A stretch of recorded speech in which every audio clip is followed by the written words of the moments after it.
the choir boys just now. Not singing, not sounding all angelic, just ordinary. I had to get the bus, I'm soaked. Oh, shut up, James. You're not as wet as me. You came by car. Funny, really. Just little boys with wet feet and runny noses, charged with bridging the gap between us and the everlasting. If there is an everlasting. Well, they were arguing about whether to sneak through the church or to get out of the rain, supposed to go round, apparently, to wherever they practice. How am I supposed to do this? Our Father who art in heaven. Oh, I just want peace.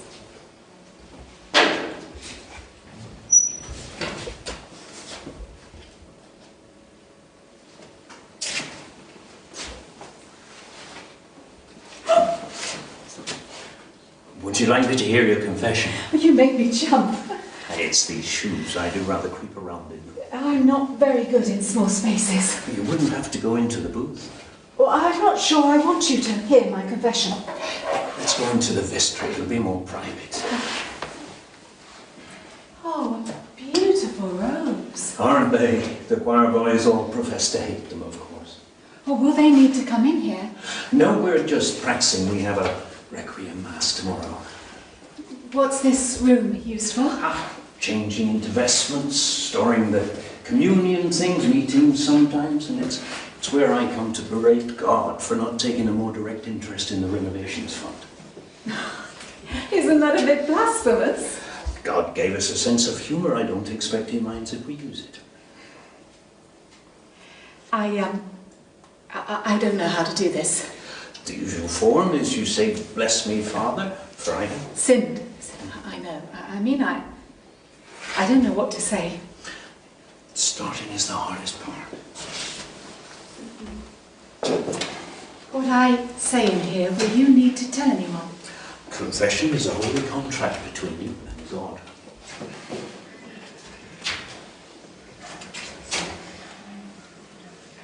My name is Hannah Laycock. I had a daughter with profound special needs. She couldn't speak. She couldn't feed herself. She couldn't do anything, really. All she could do was cry and scream and cry all day long. Crying in pain or sheer misery, crying her little heart out. And then one day, I don't know why, that particular day, I couldn't bear to watch her suffer anymore. So I took a pillow and I held it over her face. It was very quick, Father, I promise you. She didn't even know it was happening. But I find I can't bear the guilt or the emptiness or the silence. And I found that I need somebody to know the truth about what happened. Oh, I forgot to say it, didn't I? Bless me, Father, for I have sinned. So, I've decided I'm going to take my life tonight. Oh, I suppose you may not be able to hear my confession now I've told you that. Not at all. I would hope and pray that together we can find some way through your pain. It's a rational decision. I'm not mad, as I hope you can see. I'm not ending it all because I'm too depressed to go on either. Well, I probably am depressed, but that's not the reason I'm going to do it. I'm glad you came here. I've got it all organised. I'm a very organised person, generally. I'd bought the tablets, I cleaned out the fridge, I found a home for the cat. I'd even completed a sawn for the car. What's that? Oh, it's instead of paying the car tax, if you're not going to use the car, you get your money back. That was very sensible of you. Well, I thought government's had enough of my money over the years without me giving them any more. Quite a shrewd move. And then what happened? Oh, you only have to fill in the form. You submit it online. I meant about your plans. Oh, of course. Sorry. I started having doubts. I see. Sort of reverse of faith, I suppose. I started thinking about my childhood, about going to Mass, about all the things I believed in, all the things I thought would happen in my life. A kind of review. Yes, that's right. And I thought, suppose I'm wrong. Supposing there is a God and a heaven and I don't die in a state of grace, what then? Do you see? Confession isn't really supposed to be an insurance policy, you know. Oh, but I think it is, truthfully, don't you? So I thought, why take the risk? I'm becoming a little risk-averse. Risk-averse, that's what they call it nowadays. Too late now, that's a new one on me, but I get the meaning.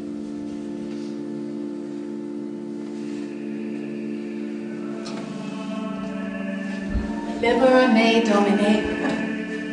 Deliver me, O Lord. Oh, I still don't know how to start.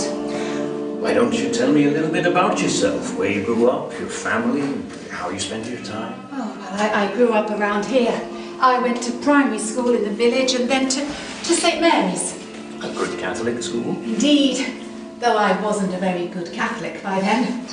I did all the usual things, had boyfriends, experimented with sex and drugs a bit. Nothing serious, I just smoked a bit of weed, popped a couple of pills.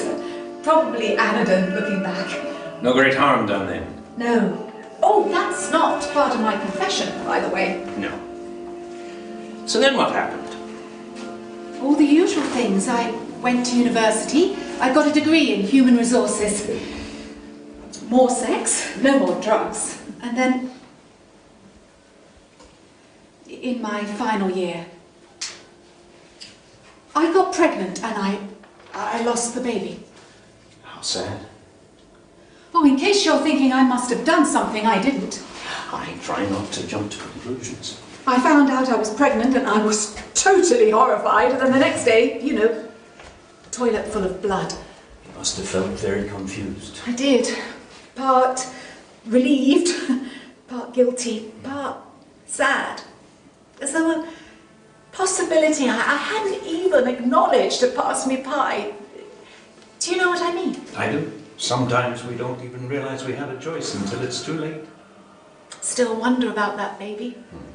Steals up on me. I'd think, boy or girl, blue eyes or brown. I'd often think, gosh, do you know, we'll be starting school by now. That sort of thing. Funny, isn't it? And after that? Oh, I met my husband-to-be. We lived together for 3 years. Oh, sorry, Father. And then we got married. Does that cancel out the sin? When the day of judgment comes, I very much doubt that God will be wasting angelic manpower casting out everyone who's had premarital sex. But of course, that could be wrong.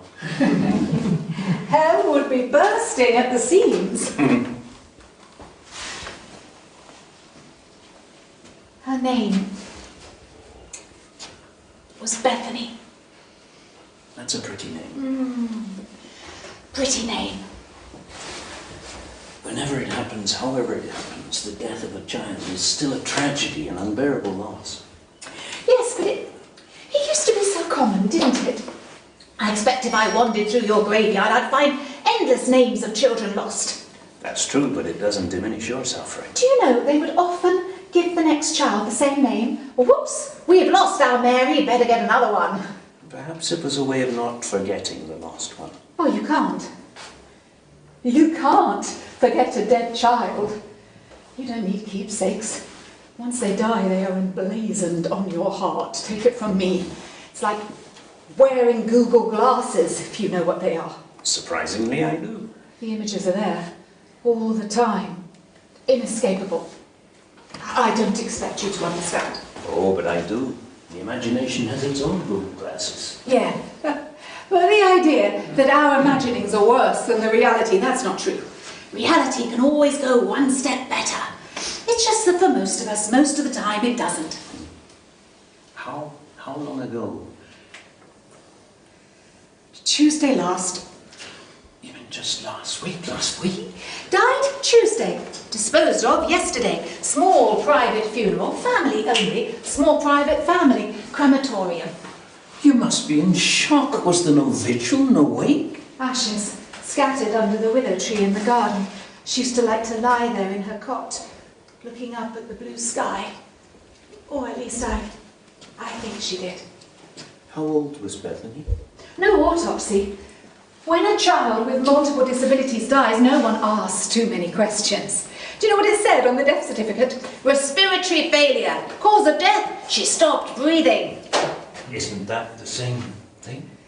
It's not a cause of death, it's a consequence, generally speaking, anyhow.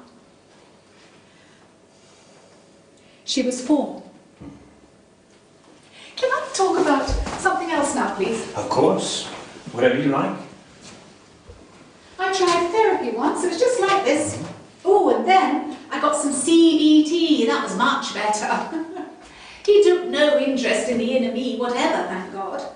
He just told me where I was going wrong with my thinking and gave me some homework, right up my street. You're looking puzzled. What is CBT? Oh, it's a form of... Oh, it doesn't matter. It's supposed to help you if you're anxious or depressed. And did it? Oh, not really. But then I never expected miracles, not even here, Father. No, well, I think we've rather misunderstood miracles. We need things to be inexplicable before we can call them miraculous. We overlook the routinely extraordinary. You've lost me.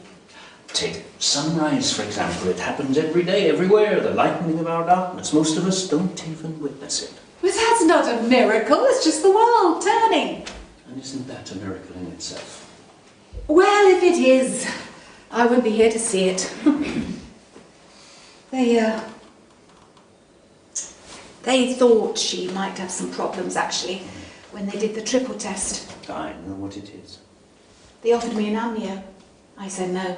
That could be a hard decision. Oh, it was easy. I knew 2 things. I knew I would love the baby, whatever, and I knew I would never have an abortion. Oh, we didn't agree. I mean, we really didn't agree. We? Me and Andrew, my husband. He wanted us to have the test as though we could throw the baby away and start again if it were a dud. He wasn't a Catholic?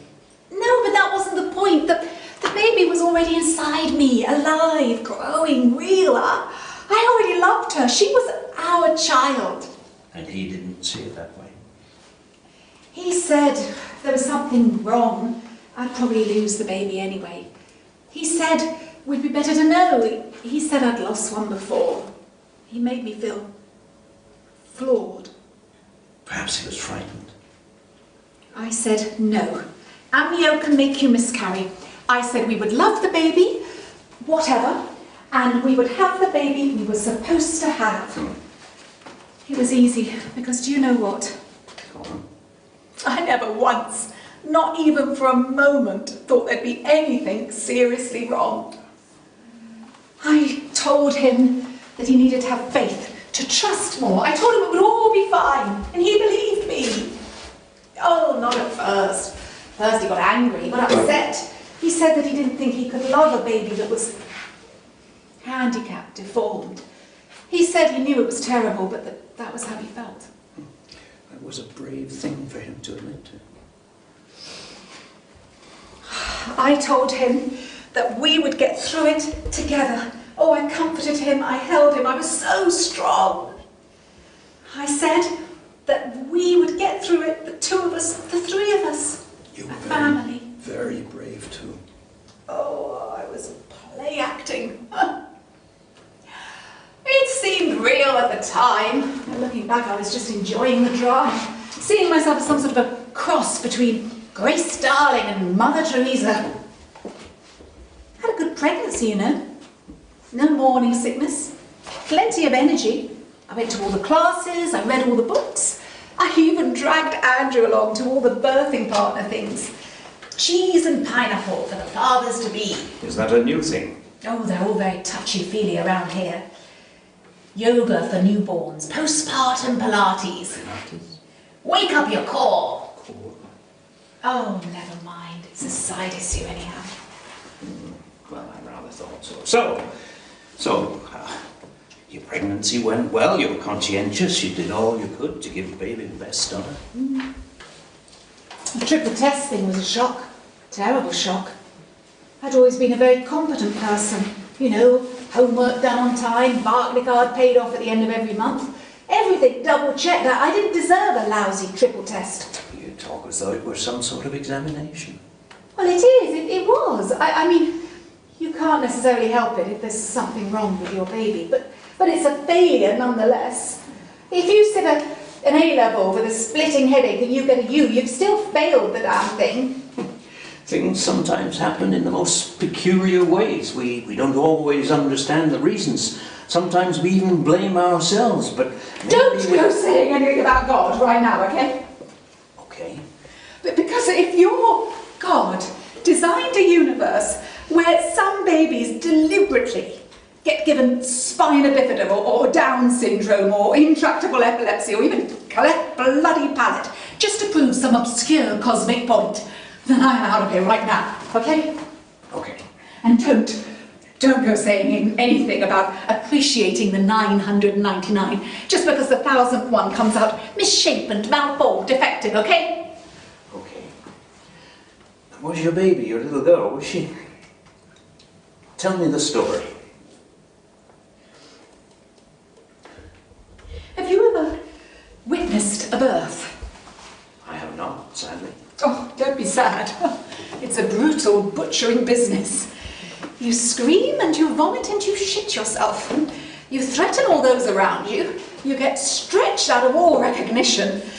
And you become something you don't even recognise, and then a terrible pressure bears down upon you, and you know that you're going to split right open, Father, like an exploding fruit.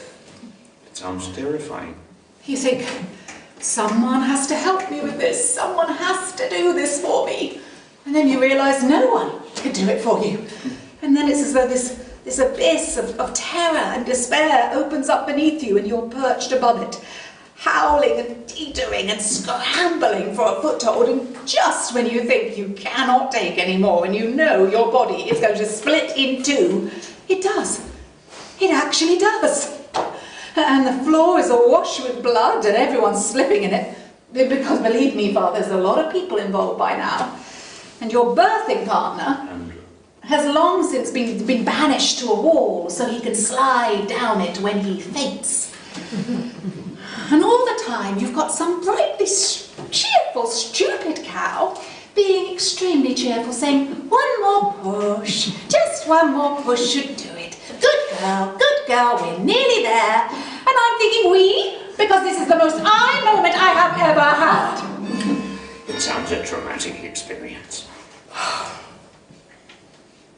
Do you know, 1 woman in 3 used to die in childbirth, probably still do in some parts of the world. You want a miracle? It's a bloody miracle so many mothers make it through alive.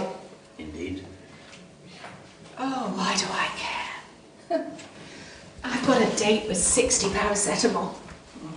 I suppose that's an end to my hopes of being buried at St. Maur's. Ah, on the cliffs there, looking out to sea. Well, if it's any comfort to you, I don't think there are any more plots left anyway. I doubt if even the Pope himself, with all due respect to His Holiness, could wangle a place there. You're pretty funny for a priest. Thank you. You haven't shown much concern for my impending suicide. I mean, it's a perfectly good soul down the drain. You're quite funny too, for someone in despair. Yeah, well, that's always been my downfall. Meaning? I dance a good dance and I never lift the mass. Well, now, perhaps you might. If you're to be dead in a few hours, perhaps you should leave your story behind you. Do you believe all that stuff about childbirth being a way of punishing women? For Eve eating the apple. I thought only Tom Cruise believed that. No, shall I tell you what I believe? I believe that the development of the frontal cortex that's unique to our species has created a brain that's somewhat too large for the traditional means of egress. I imagine we'll evolve in due course, but several millennia too late for you, I'm afraid. You believe in evolution? I believe in lots of things. I believe in evolution, the infinite mercy of God, inconspicuous miracles, and the high probability, sad though it may be, that England will pulverise Ireland at Lansdowne Road on Saturday. That's rugby, by the way. I know. Well, I didn't actually. My baby was the one in 1,000. I didn't know it at first. Oh, first I was pretty out of it, and then the hormones kick in and you feel fantastic, euphoric. I said, "Hey, where's my baby, folks?" I was grinning. They were still stitching me up one end and I was grinning the other, grinning both ends, I suppose. And then, there was something about the way they looked at me. Their body language, heads together, turned away. And one of them, the midwife, I think, was holding her. And this young doctor, I could see he was scared out of his depth. And the midwife gave her to him and almost pushed him out of the room. And then she came over to me, all bright smiles, and she said, "No need to worry. Doctor's just taken her off for a minute. You'll see her just as soon as he's finished with her." And then everyone sort of disappeared. They were there one minute and gone the next. And Andrew was sitting on the floor, white as a sheet. What happened next? He said, "There's something wrong. There's something wrong with our baby." And I thought, okay, one of us has to be strong here, and it certainly ain't going to be Andrew. So I said, "Come and sit down in the chair. You look awful." I've still got this junior doctor messing about with his sewing kit, trying to restore my nether regions, and I'm behaving like everything's fine, everything's under control, because I knew Andrew had been right all along. In what way? He'd said we should end the pregnancy if there was something seriously wrong. He'd said he wouldn't be able to cope, and I had just bulldozed the whole thing through. So I knew I had to be strong for the two of us, for all of us. I think you must be a very strong person. Yeah, sure. Even steel will break if you apply enough force. I knew I'd love the baby. Whatever, paternal instinct, I suppose. But Andrew, I knew I'd have to help. What was wrong with your little girl? Someone came and took Andrew out of the room. He was gone a long time. The doctor finished patching me up and then shot off. He said he'd send someone in, a nurse, to look at me, but no one showed up. Understaffed, I suppose. Probably so. And then Andrew came back. He'd been crying. His face was all blotchy, all red and white. And his voice was shaky. It kept going high and low, like a boy's voice breaking, you know? I do. He said she was alive and doing well, but that she had been born with some problems. I stayed super calm. I said, "Okay, tell me what problems exactly." He said that they weren't quite sure yet, but they thought that she probably had some degree of brain damage. And then he gulped a lot. And he said, "Hannah, you need to prepare yourself for the way she looks. She looks a bit odd. One-sided." One-sided? I think he meant lopsided. Of course. It was his first child. After several years of trying, he wanted it to be perfect. Were you afraid he'd reject the baby? Oh, God, yes. He's very affected by the way things look. Designer clothes, flash cars, you know the type. He's a good-looking man. He expected to have pretty daughters and handsome sons. Oh, I'm making him sound shallow. He isn't. People have different sides to them, don't they? I was in hospital with her for a week. They wanted to do endless tests, checking for this and that. Andrew stayed with us the whole time. Slept in a chair. He rang work, told them straight. What did they say? They were brilliant. Basically, they said, "Take as long as you need. Someone else can do your work. We'll keep paying you." People sometimes surprise us with their generosity. He found out later that the regional manager had a son with Downs. So he understood. Mind you, Andrew always was a jammy bastard. Now, I got myself ready to be all supportive. Don't worry, darling. We'll face this together. We won't love her any the less. Just you wait and see. Turned out I didn't need to say anything at all. 24 hours, that's all it took. For 24 hours he cried and held her and gazed at her lopsided little face and cried some more.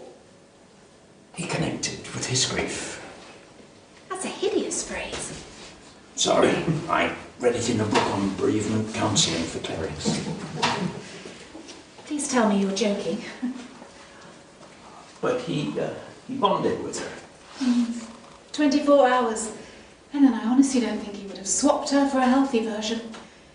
Oh, and he became an expert on her syndrome and everything to do with it. Dysmorphia, that's odd. Odd facial features, yes. Dystonia, optic atrophy, profound learning disabilities, aortic atresia, chromosome deletion, oh, you name it. He sounds very thorough. He was, but never like this before. He'd have the baby in one hand and his iPad in the other permanently. 1 minute we'd be off to Hungary for conductive education. The Peto Institute. Oh, no idea. You know more than I do. Purely by chance. The next minute we'd be off to California for injections of God knows what. He wanted to sort the problems out, fix them. Yes, but it never stopped him loving her. After that first day, a change came over him. I saw this look in his eyes, his face. It was as though she was more precious to him because of her problems, as though she brought out the protective side of him. Do you know, I honestly think he would have died for her, given her all his organs, if he could just make her well. And did you feel the same? Oh, of course I did.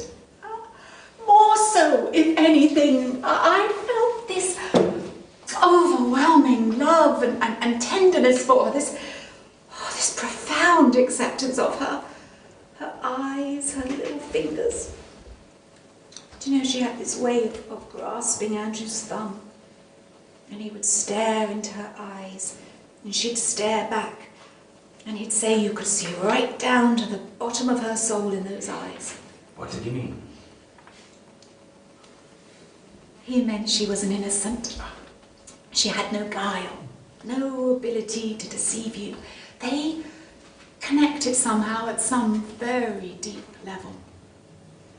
He'd pick her up and she'd stop crying, and he could get on with something whilst holding her, like watching the telly or read the newspaper. Half the time it seemed he wasn't paying her any attention at all. He'd have her flung over his shoulder any old how, and he'd be telling me something, some long, complicated story, and then suddenly he'd break off mid-sentence and he'd say, "Uh-oh, I should be sick." Oh. It was as though he could sense it. He sounds highly attuned to her. Yeah, he was always good with people. Maybe that's why he was so good at getting what he wanted. Do you know, when she was 12 months old, he went to his boss and he said, "I need more time to be at home with Bethany." He said he didn't want to drop his hours because we needed the money. He said kids with disabilities cost a lot more to look after. What response did he get? His boss said, "How about a 2-year accountancy project you could do from home and a 20% pay rise?" That's amazing. Yeah, life went like that for Andrew. Tell me, where is Andrew now? Kuala Lumpur. Kuala Lumpur. Oh, Ellis Island, Azerbaijan, I don't know and I don't care. Do you know how many marriages end in divorce, Father? Sadly, I do. Well, double that figure. No, treble it for parents of kids with disabilities. It's the stress. Yep, we just don't make it. And yet you sounded so close. A real partnership, working together. When did you separate? You're a real one for the detail, aren't you, Father? It's not just the devil that's in the detail. There's that famous sense of humour. Wednesday. But the day after? He left last Wednesday. Yeah, quite a week. One death, one desertion, one deliberate relinquishing of life's ties, oh, plus assorted funerals, oh, and of course, for the first time in a quarter of a century, one confession. My child, I begin to understand your despair. Well, actually, Father, I don't think you do, but never mind. Well, help me to understand. More detail, hey? Yes. I didn't have a role. I was meant to be the strong one, the rock. I'd always been better at facing up to things than Andrew. If something needed taking back, or that the food was inedible, or the hotel bathroom was dirty, it was always me who sorted it. Oh, Andrew always earned more money than I ever did, and he's an excellent cook, but he's a bloke, you know. I do. Not very subtle, a bit clumsy, says it straight out, that sort of thing. Yeah, that sort of thing. Do you know, I always thought he'd be the sort of dad who'd throw the baby up too high in the air, or push the merry-go-round too fast, you know? And he wasn't. No, he wasn't. He was gentle and tender. It was as though this whole new aspect of himself had been opened up. It was as though he'd taken to standing on your ground, as it were. Yeah. And I hated him for it. There, that's certainly part of my confession. Oh, I should have loved him. I should have been grateful to him and appreciated him for being so amazing with Bethany, but I didn't feel that way at all. I needed him to need me to show him how to love her. And he didn't. No. He had this outpouring of love for her. One of her eyes was bigger than the other, a lot bigger, and lower down her face. That first day, he said he didn't think he could ever look her in the eyes. He said he didn't want to kiss her. He said he knew it was wrong, but that she repelled him. He said that she would be a vegetable all her life and he couldn't bear it. He said he thought he would always feel ashamed of her. Poor man. But so honest. He was distraught. Sort of honesty that comes with despair. But that changed. Totally. To him, she became beautiful. And everything she did was a major achievement. He'd find meaning in her noises, her little gestures. He gave her humanity. Yeah. I suppose you'd say he worked a miracle on her. Perhaps I would.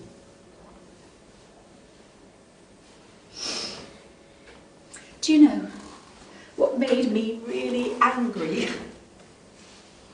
When I'd take her out in the buggy, people would stare and make horrible comments. People can be ignorant and cruel. But not for Andrew. Oh, no, he had never had any of that. People thought he was marvellous for being the decent dad. It was as though they were swept up in his love for her. That must have felt very unfair. He'd come back with things people had given him for her, or tell me about some woman in the supermarket who'd offered to hold her so he could get out his card and pay. Is there more, my child? Oh, he was full of how it would all be okay. We would teach her. We would teach her to sit up, to crawl, walk, talk. If she didn't learn to talk, we'd teach her Makaton. Is that a sign language? Oh, it's a very simple system for people with mentally handicapped, retarded. I don't know the modern terminology. Yeah, they can change the words, but they can't alter the facts. No. But I knew nothing would change. In 4 years, she never smiled, she never sat up, she never did anything purposefully. Oh, she'd wave her hands around, but she never grasped anything, except for Andrew's bloody thumb. His talk was just talk, it meant nothing. Perhaps it kept hope alive. Empty hope is pointless. I couldn't bear it for her. The emptiness, the hopelessness, a life of nappies and baby food and isolation forever and ever and ever. She went in for cerebral screaming. Do you know what that is? I don't. The pathways in the brain don't develop properly, so the bit of the brain that controls emotions just produces these random sensations of pain and terror and despair. And the thinking bit isn't switched on, so the baby, the child, is drowning in these feelings and screams for hours and hours and hours, and there is nothing, absolutely nothing you can do about it. That's a terrible burden indeed. Unless you're Andrew, of course. Although even he couldn't stop it sometimes. I swear if I went near her, she was more likely to start than to stop. Her life was a living nightmare. A prison. A torment. So I ended it. I took a pillow and I held it over her face. I held it there for as long as it took. I'd held it there twice before, but I'd lost my nerve. Last Tuesday, my nerve held. My poor child, my poor child. Isn't it my child you should be worrying about in the circumstances? Sorry.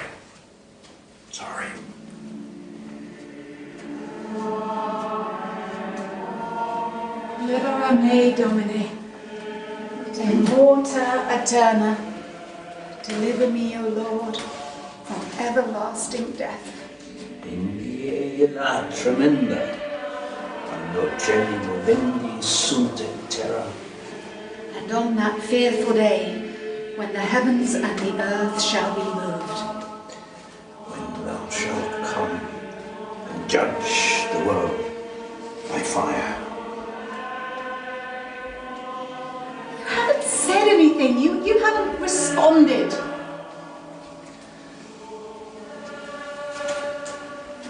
Would it make any difference if I did? Children with autism have perfectly symmetrical faces. Perhaps that's why they're often so beautiful. And where's Bethany? Autistic, symmetrical, no on both counts. Do you know, Andrew used to say she had his granny's eyes. I wanted to say I hope his granny didn't have her face as well. I see. And your parents, were they supportive? Oh, Andrew's doted on her, absolutely doted. Mine, when she was born, asked me if I was going to keep it. My mother didn't even bother to tell her sister. She said, what's the point? They live in Brisbane. Perhaps it isn't a very close family. Yeah, I think you might just be right there.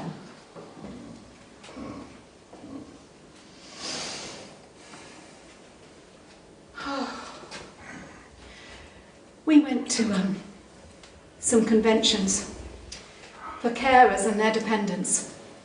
Not just children, some fully grown adults as well.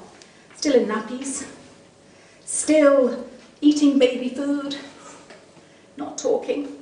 Some of them specialising in some pretty good decerebrate screaming.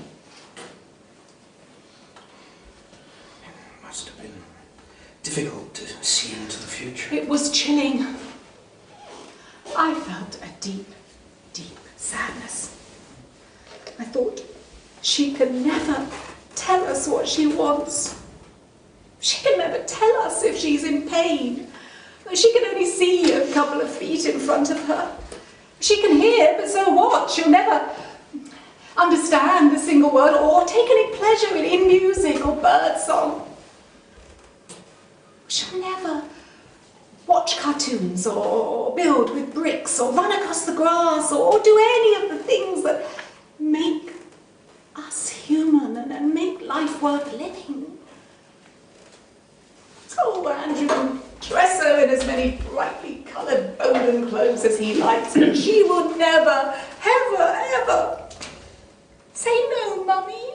Not the red ones, the yellow ones. Not ever. My child.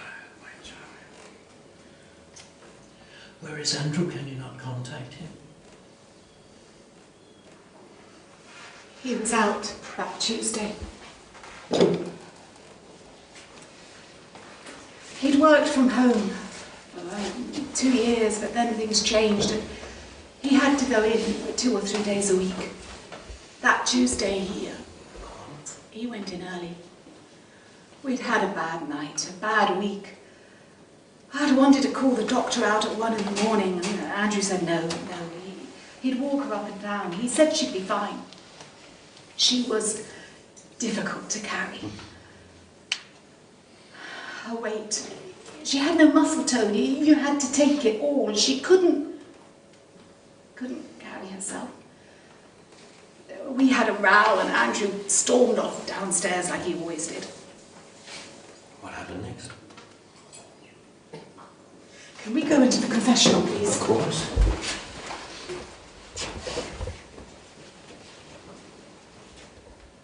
Is it dark in here?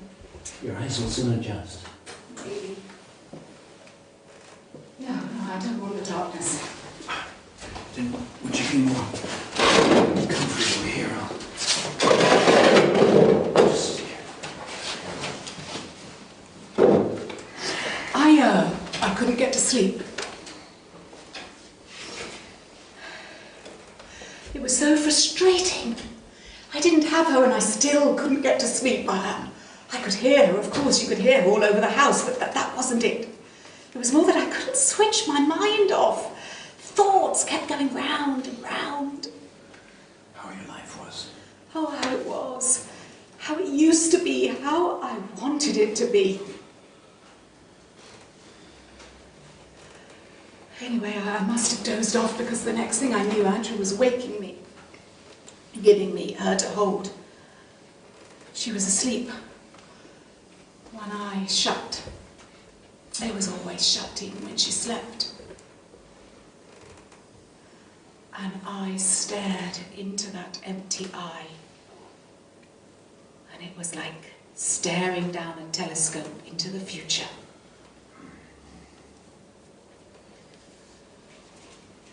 And then Andrew left, and I did it. You were exhausted. 4 years beyond rational thought. No, I wasn't really. I did it very quickly and efficiently. It didn't take long. She didn't suffer, I promise you. And then I laid her in her cot, and I pulled the blankets up. And I said, sleep tight, like I always did. Although God knows why, because she never did. And then I made her breakfast. Half a Weetabix with full fat milk, all mashed up. And then I spilt some on her bib and on the high chair. And then I threw away the leftovers. There was always a lot left over because she never ate much. And then I read the book. I don't remember which one though. And then it was lunchtime. Also, I made us both lunch. Carrot soup for me and Marmite fingers for her. Andrew said he thought she preferred savoury tastes. And then I left the lunch things. I didn't bother to clear them away. And then I had a shower because I hadn't had time to have one first thing. And then I got into bed. Into bed where? And I fell asleep. Do you know, I think you must have been right, Father, because I must have been more tired than I realised because I went out like a light. What happened next? Andrew came home. He said, sorry, didn't mean to wake you. I said, that's all right. And he said, is the Sleeping Beauty sleeping then? I said, yes. He said he'd go and finish off some report he needed to do for work. So I said, how about an early supper, cheese souffle? It takes about an hour, you know? I'm not much of a cook, I'm afraid. Well, take my word for it, it does. You have to make a roux, and then you separate the eggs, and you beat them, and you fold in the whites. It's not tricky, but it's a bit fiddly. And then you put it in the oven, and if all goes well, it'll rise beautifully. It takes about 40 minutes. You know? But you have to eat it as soon as it's ready. Ah, yes. Otherwise it collapses. Collapses. Yes. That's right. Andrew knew that. So I laid the table. Salt and pepper, bottle of wine, voila. And then I called him. And he said, won't be a minute. I'm just going to go and check on her. She doesn't usually sleep this long. Go on. I felt like screaming. It had all turned out So I waited and watched it. It was so well risen and all brown on top. Then I heard him. He was yelling, crying out. I could hear the panic in his voice. He didn't say it, of course. He didn't say, "She's dead." He was screaming for an ambulance. Oh, I suppose I should have joined in. I should have pretended, but I couldn't. You felt you couldn't lie to him? No, I couldn't be bothered. So I said, "Come and eat your souffle. We'll sort it all out later." And I put the spoon in, and it was all light and fluffy and such a good yellow. And then he came down, and he looked at me as if I was mad.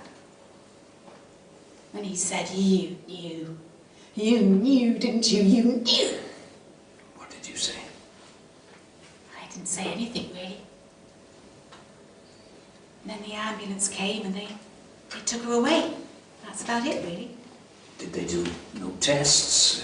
Investigate the cause of death? Andrew went with them in the ambulance. He was there most of the night, looking for answers, filling in forms, making arrangements. Did you not go to the hospital? No, I got an early night. And then he came back in the morning, Wednesday, and he said the funeral would be on Monday. He said they'd moved the body to the children's hospice, where they've got this ice-cold bed. Keeps the body refrigerated so you can all go and see her. No risk of decomposition. Ingenious, really. He looked at me. Andrew? And I knew he knew. He knew that you... No. What you'd done, no. No, not then. Not immediately. Maybe later. No, I mean he... Oh, forgive me, Father, but I have sinned. Are you truly sorry for your sins? No, you don't understand. I didn't suffocate Bethany just because I wanted to end her suffering. I pressed the life out of her because she repelled me. I couldn't bear to look at her, to touch her, and I had to. Those misplaced eyes, the blankness in them, the screaming, the stinking nappies. Christ, have you any idea how much shit a 4-year-old produces? And all of her body lifeless and floppy until I picked her up and then she would rage at me, pure rage. I couldn't love her. She was our child and I couldn't love her. She was a Caliban in our home. She took everything away from me, all the joy of motherhood, the thrill, the pride. She took Andrew away from me. She broke up with my marriage, even Andrew and I. I looked at her that Tuesday and I thought, you should be starting school by now. And I should be making you a lunchbox and hearing all about your day, and instead, here I am. This is no life, was no life. Thank you for telling me. You see, Father, it wasn't there. 500 years ago, even 50, nobody would have expected me to keep her. But nowadays you are supposed to love your baby, whatever, even if she's and God help you if you don't. Oh, so one more truth I need to tell you. You know, I said that I was going to take an overdose, enough paracetamol to kill a horse this evening. I lied. Praise God. And I have to go and see my colleague with the choir. I'll only be a very few minutes. Will you wait? Oh, I'm not going anywhere. Good.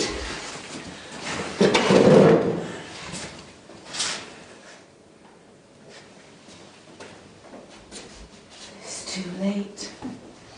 Past point of no return. Oh, I'm feeling very peculiar.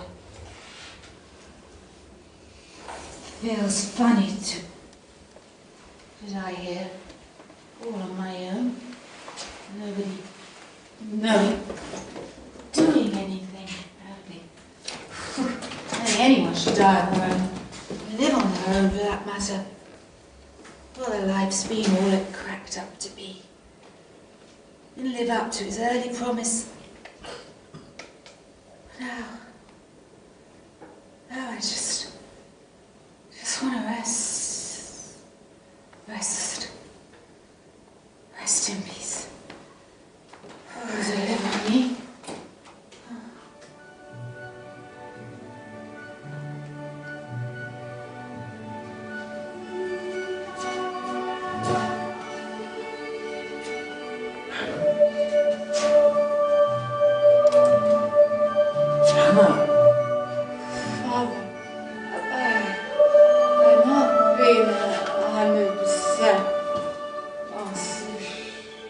Go on.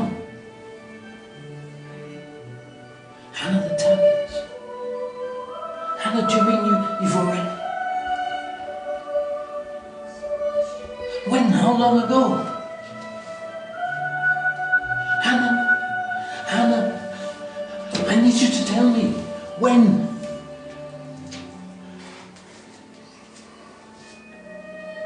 James, I'm still coming to yours for tea. Yeah, Do you have like your mum? I forgot, but she won't mind. Can I dry my shoes at your house? Come on, my mum will be here soon. Should we go back through the church or round the outside? We're not allowed through the church. Cricket. I don't want to get soaked again. Is it still raining?